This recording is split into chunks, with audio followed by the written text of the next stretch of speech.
3 years ago, the Missing and Murdered Indigenous women and girls was kind of like a new term that was like introduced to me. It was something that I wasn't educated on or took the time to educate myself on. And I didn't really realize the statistics, knowing that I'm a person of color, that I'm an Indigenous woman, how targeted I am to society.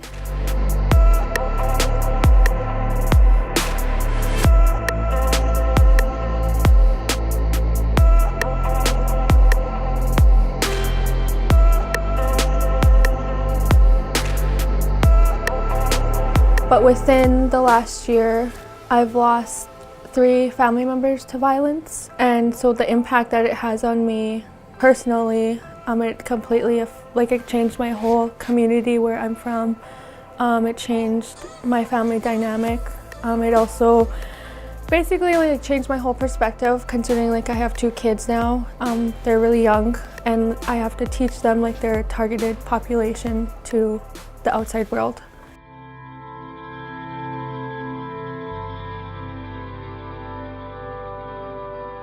We've been having the MMIWGP for Missing and Murdered Indigenous Women, Girls, and People for the past 3 years here in Bemidji, Minnesota.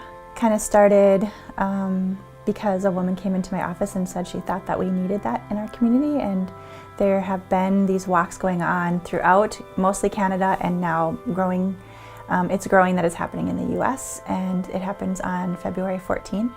And we wanted to have a walk in solidarity with our missing sisters, grandmas, aunties, cousins, mamas, daughters, and friends. We just decided to do it. It's pretty cool to do it here in Bemidji on February 14th, but people come out for this cause. They come out and they don't mind walking through the snow or the blizzards or over snowbanks, and because it's very important to people in our community.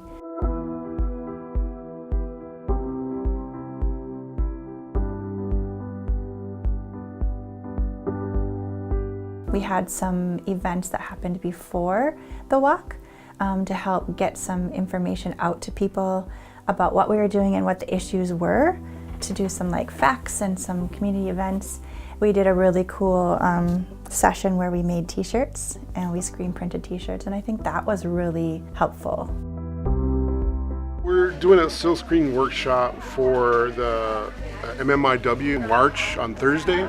So everybody's doing red bandanas and t-shirts so they can participate in the march.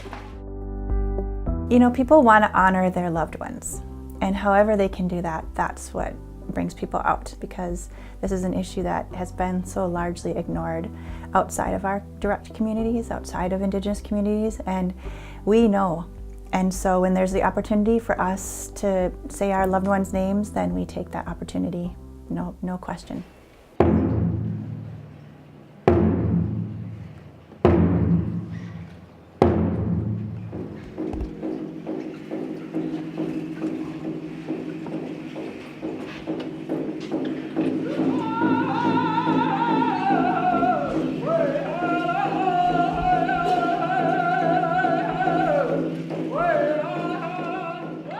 One of the things that I did find really powerful about the event is that it brings people together who have a lot to say and contribute to our community and to this conversation, who may not be the normal people that the media go to, or that are called upon to talk about this, but yet they are the experts. And so when they come to this event, they bring their gifts, whether it's Mark R. Kingbird Sr., who created a song for us and sang it for us and gifted it to us and gifted it to all MMIW, is that we recognize that our community has a lot of power, has a lot to offer, and has a lot to say about this issue, and has a lot of the solutions and helpful things to do.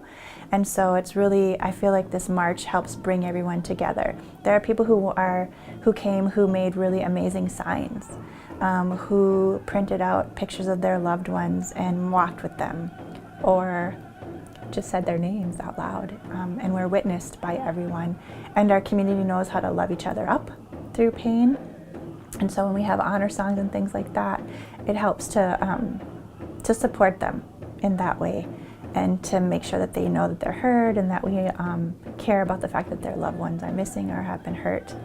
And so It's just really a powerful thing when Indigenous communities come together around an issue that's difficult, and then we remember like how beautiful we are, how much power we have, how much we have to say, and what we can do to help.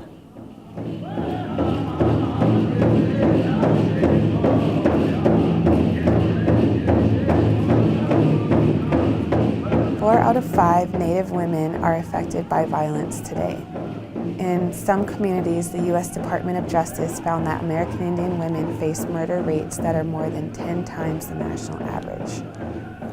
To understand the issue of violence against Native women and violence against Indigenous people, period, it's important to understand the history of the United States, and that violence and sexual violence was a tool used to gain control and power over land and bodies.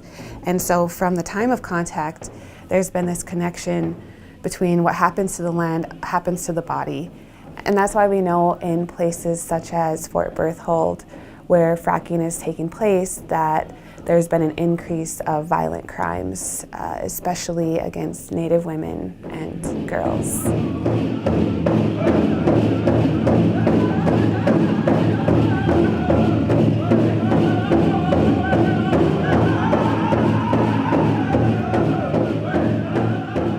I mean, it's sad that even like we are still having this conversation, like, okay, well, another person is being murdered, what can we do about it? How can we change people? How can we make each other feel more safer, like when we go out? And like these are questions that we constantly have to like ask ourselves like every day. And it's just like when is my safety not gonna have, when am I gonna have to be like not so concerned about my safety or like my kids' safety? And it's just like, this is the world that we live in.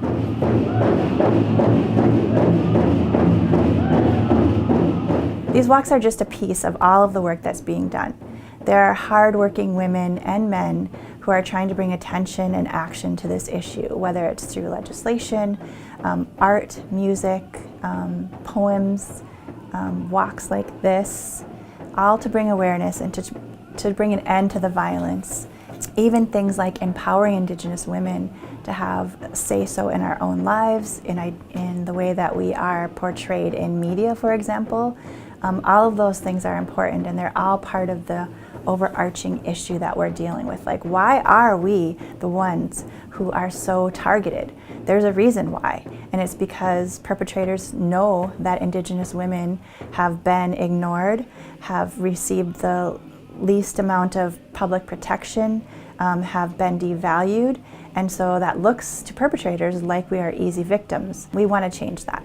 And the more we talk about it, the more we bring it out in the open, the more we challenge stereotypes about what Indigenous women are supposed to do or who we look like. Just have your voices heard, stand tall, stand powerful. Your grandmas are behind you, watching you, cheering you on.